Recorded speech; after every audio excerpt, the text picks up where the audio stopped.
once you get all of your pieces sanded and finished to your liking, it's time to paint. Now you can use a variety of paints, which I'll go through, but a lot of scrollers, because of the intricate small cuts, they prefer spray paint. This is the paint that I'm going to be using for the sign that we're finishing today. It is the Molotow Premium Urban Art spray paint, and this is in deep black. So I'm going to show you how to get good coverage with spray paint right now.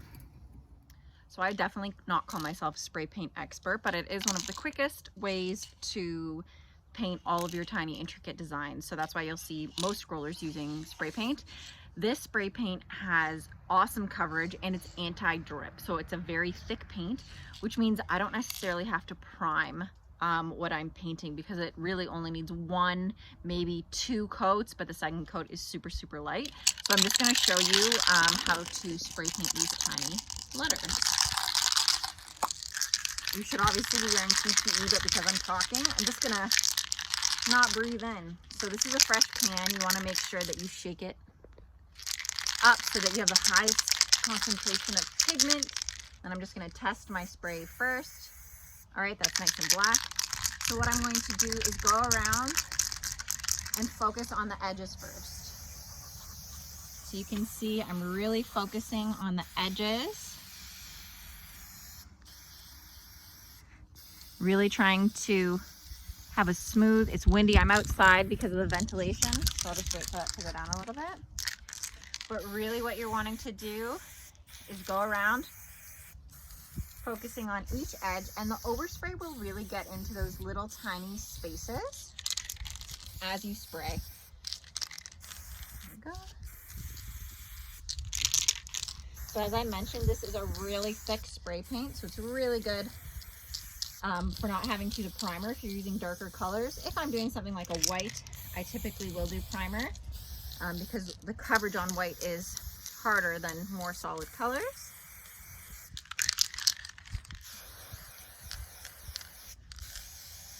So as you can see, I really haven't even paid any attention to the tops at all. I'm really focusing on covering the edges. MDF is a very porous material, so it will absorb some of your paint.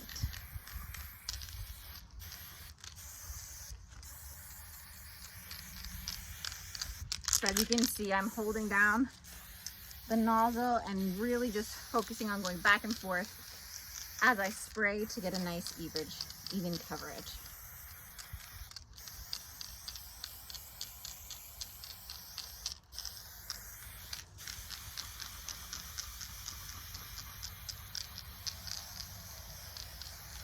Okay, there we go. That's the first coat of spray paint.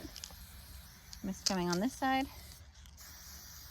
And I'm gonna let this dry for about a day before I sand and get it ready for the second coat. So you can see here with the first coat, you can see fuzzies on it. So I sanded up to 320. So obviously you can see that this light makes it look terrible. It's not that bad. I'll have to do a light sand and then do my second coat. One of the things I forgot to note was actually how I set up my pieces to paint before I started spraying. All of the smaller pieces I had stuck to a piece of painter's tape.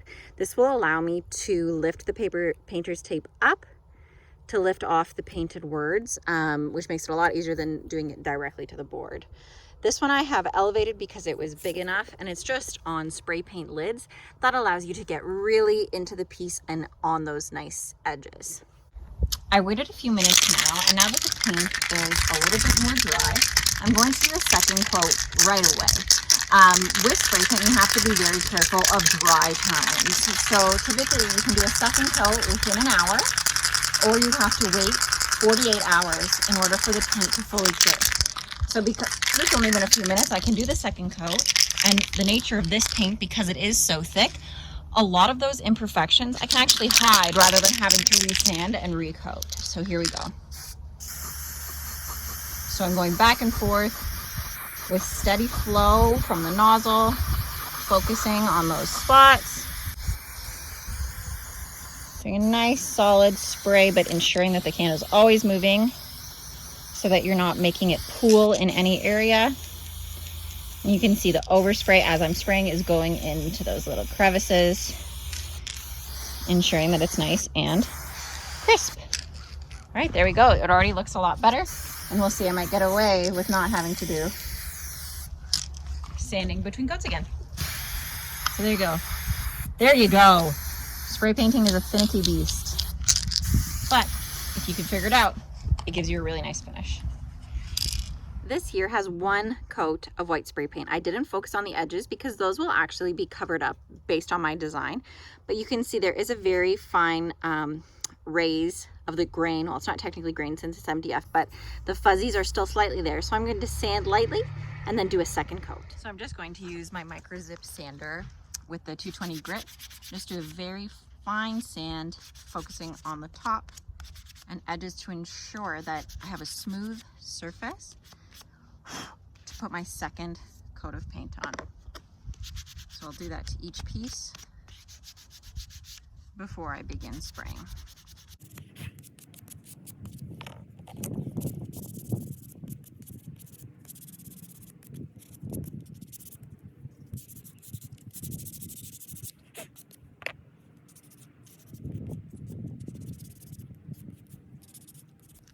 Okay, it's ready now, so here we go. It's just gonna be a really light coat, making sure you're moving the can back and forth as you spray, giving it a nice, smooth finish. So there you go, that's the second coat. It's really light, you're not using a ton of paint, which is why it's so important to get that good first coat coverage, since you're gonna sand that one clean and then just do a light coat. So there you go. One more for good measure. And just to give you a super close up of that wet paint, you can see there's barely any imperfections. That last smooth sand made it the perfect surface to paint. So now we just have to wait for it to dry and then it will be ready to assemble.